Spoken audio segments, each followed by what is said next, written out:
I've worked a lot in mental health systems, and I've seen the effects of drugs on people. And even though drugs work quickly, sometimes for states of anxiety and sleeplessness, they can be useful to help calm people down in the immediate time. But in the long term, they have such adverse effects on things and on the people and their physiology.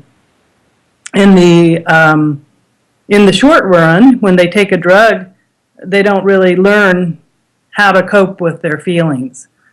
And so drugs really kind of set up a false kind of expectation and a false habits for these people looking outside themselves instead of looking within to find the answers.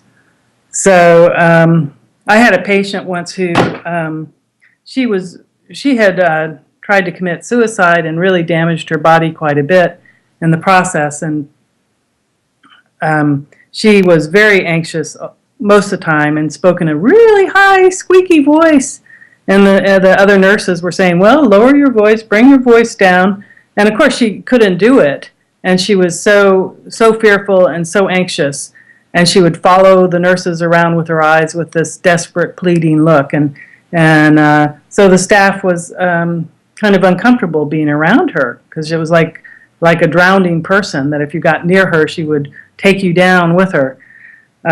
So that night, I got around to giving her some empathy. And as I gave her empathy for her fear and her anxiety, her voice naturally dropped down into her body.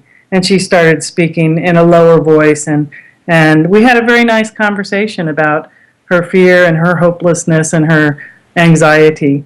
And earlier in the shift, I had given her some Ativan, which is an anti-anxiety pill, and it didn't do anything. It didn't lower her voice or drop that pleading look in her eyes. But with the empathy, it really helped her get in touch more with her body and what was going on with her and gave her some relief.